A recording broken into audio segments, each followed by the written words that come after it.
अहंकार, मूर्तिकार का घमंड। ये कहानी है एक मूर्तिकार की जिसे बहुत घमंड हो गया था। यमराज भी उसे ले जाने में बहुत असमर्थ महसूस हुए थे। एक समय की बात है, गांव में एक मूर्तिकार रहता था। मूर्ति कला के प्रति अत्यधिक प्रेम के कारण उसने अपना संपूर्ण जीवन मूर्ति कला को समर्पित कर दिया था। परिमाणतः परिणामतः ये वो इतना पारंगत हो गया था कि उसकी बनाई हर मूर्ति जीवंत प्रतीत होती थी, यानी कि जैसे वो बोलने लगेगी। उसकी बनाई मूर्तियों को देखने वाला उसकी कला की भूरी भूरी प्रशंसा करता था। उसकी कला के चर्चे उसके गांव में ही नहीं बल्कि दूर दूर के नगर और गांव में होने लगे थे। ऐसी स्थिति में जैसा सामान्यतः होता है वैसा ही मूर्तिकार के साथ भी हुआ। उसके भीतर अहंकार की भावना जागृत हो गई। वो स्वयं को सर्वश्रेष्ठ मूर्तिकार मानने लगा। उम्र बढ़ने के साथ जब उसका अंत समय निकट आने लगा तो वो मृत्यु से बचने की युक्ति सोचने लगा। वो किसी भी तरह स्वयं को यमदूत की दृष्टि से बचाना चाहता था ताकि वो उसके प्राण न हर सके। अंततः उसने एक युक्ति सूझ ही गई, मतलब उसके अंदर एक युक्ति आ गई।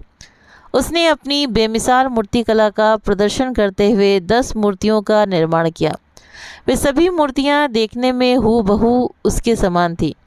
निर्मित होने के पश्चात सभी मूर्तियां इतनी जीवंत प्रतीत होने लगीं कि मूर्तियों और मूर्तिकार में कोई अंतर ही न रहा। यानी कि उसकी इतनी अच्छी कला थी कि सारी मूर्तियां ऐसा लगता था कि बोल उठेंगी।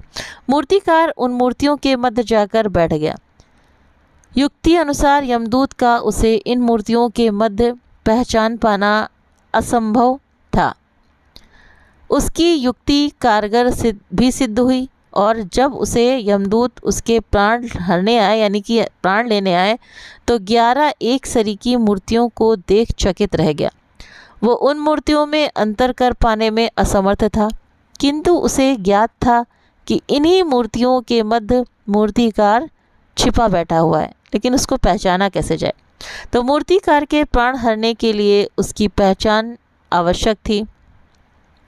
उसके प्राण न हर पाने का अर्थ था कि प्रकृति के नियम के विरुद्ध जाना। प्रकृति के नियम के अनुसार मूर्तिकार का अंत समय आ चुका था।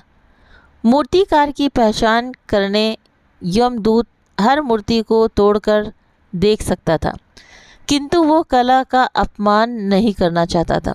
इसलिए इस समस्या का उसने एक अलग ही तोड़ निकाला। उसने क्या किया कि उसे मूर्तिकार के अहंकार का बोध था, यानी कि मूर्तिकार को बहुत बड़ा अहंकार हो गया था, उसका ज्ञान हो गया था यमदूत को। अतः उसके अहंकार पर चोट करते हुए वो बोला, वास्तव में सब मूर्तियाँ कलात्मकता और सौंदर्य का अद्भुत संगम है, किंतु मूर्तिकार एक त्रुटि कर बैठा। यदि वो मेरे सम्मुख होता तो मैं उसे उस त्रुटि से अवगत करा देता, यानी कि उसकी गलती को बता पाता। अपनी मूर्ति में त्रुटि की बात सुन अहंकारी मूर्तिकार का अहंकार जो था वो जाग गया। उससे रहा नहीं गया और झट से अपने स्थान से उठ बैठा और यमदूत से बोला, त्रुटि असंभव, मेरी बनाई मूर्तियाँ सर्वदा त्रुटिहीन होती हैं, ऐसा वो बोल उठा। और यमदूत की युक्ति जो थी वो काम कर चुकी थी।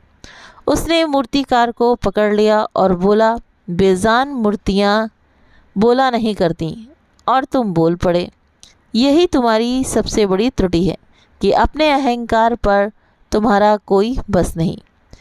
यमदूत मूर्तिकार के प्राण हरकर यमलोक वापस चला गया।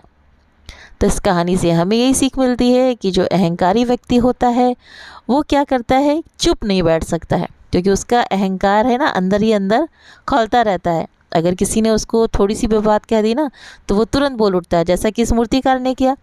अगर वो ना बोलता तो शायद ना पकड़ा जाता है, लेकिन उसने अहंकारवश बोला कि मेरी मूर्तियों में तो कोई त्रुटि है ही नहीं। तो अगर कहानी आप सभी को पसंद आई हो तो वीडियो को लाइक करें, चैनल पर पहली बार है तो सब्सक्राइब करना ना भूलें और साथ ही बेल आइकन को ज़रूर प्रेस करें ताकि सभी वीडियो की नोटिफिकेशन आपको सबसे पहले मिल सके।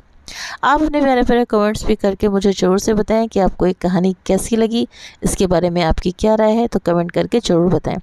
आप सभी के सहयोग के लिए आप सभी का बहुत बहुत धन्यवाद। थैंक